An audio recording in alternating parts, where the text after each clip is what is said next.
सरकार है, एनडीए सरकार है। जय हिंद, जय भारत। माननीय महेंद्र भट्ट। माननीय सभापति महोदय, मैं आपका आभारी हूं कि आपने मुझे महामहिम राष्ट्रपति जी के अभिभाषण के धन्यवाद प्रस्ताव पर बोलने के लिए अवसर प्रदान किया है। महोदय, मैं सबसे पहले महामहिम राष्ट्रपति जी को बधाई देता हूं, उनका धन्यवाद करता हूं कि आपने गरिमामय सदन के माध्यम से राष्ट्र को संबोधित किया। महामहिम राष्ट्रपति जी का अभिभाषण केवल एक संवैधानिक औपचारिकता नहीं थी, बल्कि यह देश की वर्तमान स्थिति, उपलब्धियों और भविष्य की दिशा का स्पष्ट दस्तावेज है। राष्ट्रपति जी के अभिभाषण में लोकतंत्र, संविधान और जन कल्याण की स्पष्ट झलक दिखाई देती है। यह अभिभाषण सरकार की उस प्रतिबद्धता को दोहराता है कि सबका साथ, सबका विकास, सबका विश्वास। ये मंत्र केवल बोलने का मंत्र नहीं, जपने का मंत्र नहीं, बल्कि ये मंत्र धरातल पर लोगों को दिखाई देता है। विश्वास खड़ा जनता का खड़ा हुआ है। राष्ट्रपति जी ने अपने अभिभाषण में देश की प्रगति में, खासतौर पर आर्थिक प्रगति का बहुत व्यापक उल्लेख किया गया है। आज भारत में दुनिया की प्रमुख अर्थव्यवस्था के रूप में भारत आगे बढ़ रहा है। अमेरिकी राष्ट्रपति जी के साथ जो टेलीफोनिक वार्ता के बाद जो संदेश देश को मिला है, मैं विश्वासपूर्वक कह सकता हूं कि देश के नागरिकों में सरकार के प्रति और विश्वास जागृत हुआ है। आत्मनिर्भर भारत अभियान के तहत विनिर्माण, स्टार्टअप, एमएसएमई और डिजिटल अर्थव्यवस्था को जो बल मिला है, उससे न केवल रोजगार के अवसर बढ़े हैं, बल्कि भारत वैश्विक मंच पर एक मजबूत शक्ति के रूप में उभर रहा है। यह मैं विश्वासपूर्वक कह सकता हूं। Digital India, make in India, startup India जो आज के परिप्रेक्ष्य में आवश्यक है, जैसे ऐसे पहलों ने भारत के युवाओं को नए अवसर दिए हैं। आज का युवा, यह सचपूर्वक, मैं विश्वासपूर्वक कह सकता हूं कि जिस प्रकार से यह गति बढ़ी है, मैं तो कहते हुए कोई संकोच नहीं है कि आज का युवा केवल नौकरी को नहीं दौड़ता है, उसने अनेकों लोगों को अपने साथ जोड़ा है और व्यवसाय से उनको जोड़ा है। इसमें खासतौर पर मुद्रा योजना का बहुत बड़ा योगदान है, विश्वकर्मा योजना का बहुत बड़ा योगदान है, जिन्हें लोगों को उनके आर्थिक प्रगति में एक बहुत बड़ा योगदान इससे प्राप्त हुआ है। महोदय, माननीय राष्ट्रपति महोदय ने किसानों के कल्याण को सर्वोच्च प्राथमिकता में रखा है। ये सच है कि भारत में किसान की एक महत्वपूर्ण भूमिका है। किसान अगर गरीब रहेगा, किसान की अगर क्षमता को प्रोत्साहित नहीं किया जाएगा, तो अनेकों देश जिन्हें अकाल खाद्यान्न के रूप में देखे जाते हैं, ऐसी स्थिति बन सकती थी। मैंने देखा है पिछले दिनों अनेकों लोग, किसानों ने अपनी खेतियों को बेचने का काम किया, लेकिन जिस प्रकार से प्रधानमंत्री किसान सम्मान निधि, ये निधि ने, मैं तो बहुत छोटे राज्य का सांसद हूं, मैं जानता हूं हर तीसरे महीने में जब 2000 रुपए की राशि आती है, तो किसान को बीज लेने के लिए एक सुविधा प्राप्त होती है और उसे साहूकारों के पास जाने से बचता है। महोदय, किसान सम्मान निधि में जो धनराशि दी जा रही है, यह किसानों के एक विश्वास इसने खड़ा किया है। फसल बीमा योजना, इसने कृषकों की क्षतिपूर्ति के प्रति विश्वास खड़ा किया है। किसान जब अपनी पैदावार उत्पन्न उगाता था और उसको विश्वास ही ना हो, क्योंकि पिछले दिनों आपदाएं बहुत आई उत्तराखंड के अंदर, हम सब लोग इस बात से विज्ञ हैं, लेकिन जिस प्रकार से सरकार ने उन कृषकों को फसल बीमा का लाभ पहुंचाया, मैं कह सकता हूं एक बहुत बड़ी पहल सरकार द्वारा हुई है। महोदय, कल मुझे आश्चर्य होता है, कल एक सांसद अपोजिशन के, उन्होंने कोटद्वार की घटना का उल्लेख किया, वहां पर मोहम्मद दीपक का उन्होंने चर्चा की है। महोदय, हम किसी धार्मिक रूप से किसी पक्ष के विरोधी नहीं है। मेरी राज्य सरकार ने स्पष्ट कहा है कि प्रदेश के अंदर हम एक देवतुल्य माहौल बनाए रखना चाहते हैं। प्रश्न इस बात का नहीं कि मोहम्मद दीपक नाम रखा गया है या बाबा स्वीट शॉप के नाम से, बाबा के नाम से दुकान चल रही है। प्रश्न यह है, नाम बदलकर जब वहां पर इस प्रकार के कार्य होते हैं, बहनों के साथ छल होता है, तो निश्चित रूप से शंका प्रकट होती है। उस आधार पर जब बातें होती हैं, तो ये मोहम्मद दीपक तो कांग्रेस के कार्यकर्ता निकले और इन्होंने ही सारे माहौल को खराब करने का वहां पर काम किया है।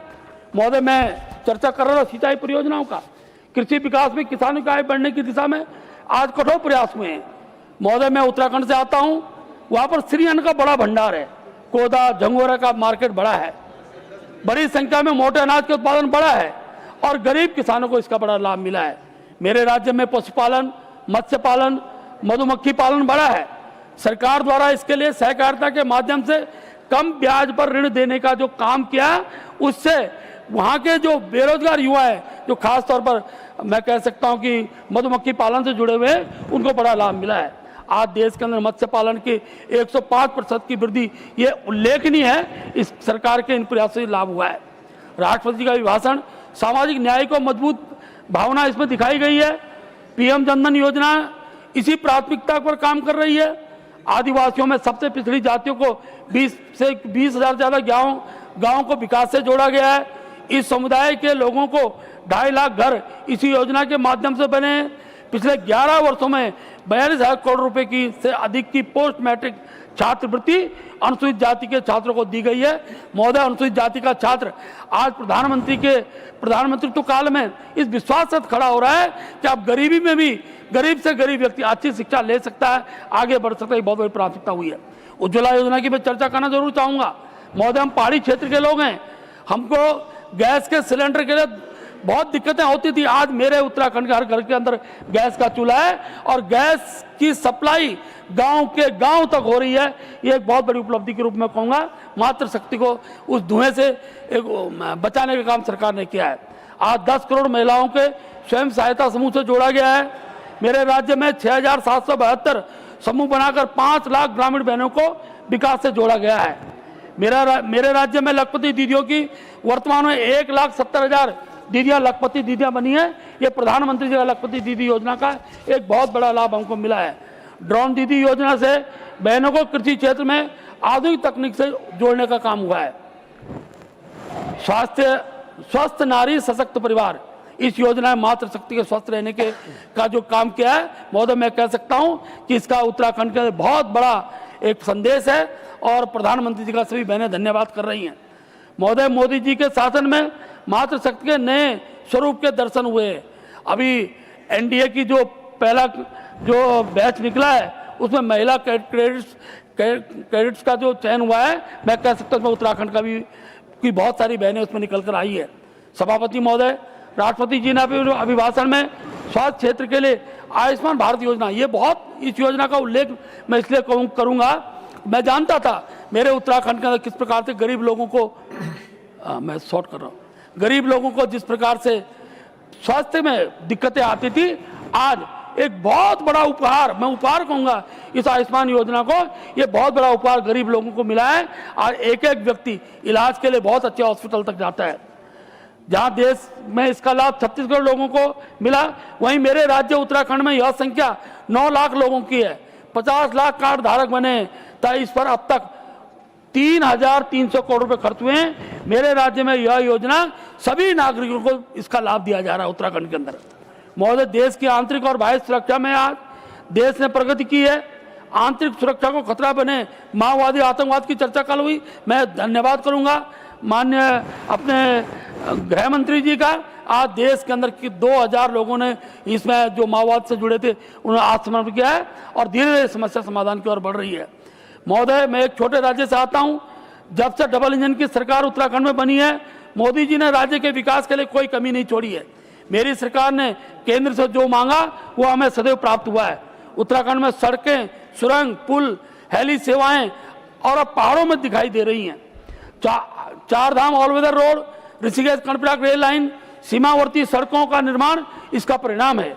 उत्तराखंड राज्य में हर वर्ष आपदा आती है जिसमें काफ़ी क्षति होती है, परंतु केंद्र सरकार के सहयोग से पुनः जनजीवन को ठीक किया जाता है। महोदय, मैं प्रधानमंत्री जी का बहुत आभार व्यक्त करता हूं कि हमारे राज्य के लिए उनका एक बहुत बड़ा दृष्टिकोण रहा है। केदारनाथ पुनर्निर्माण से लेकर सलक्यारा टनल रेक्शू में केंद्र के सहयोग के लिए मैं इस मंच से प्रधानमंत्री जी का, देश की सरकार का आभार व्यक्त करता हूं।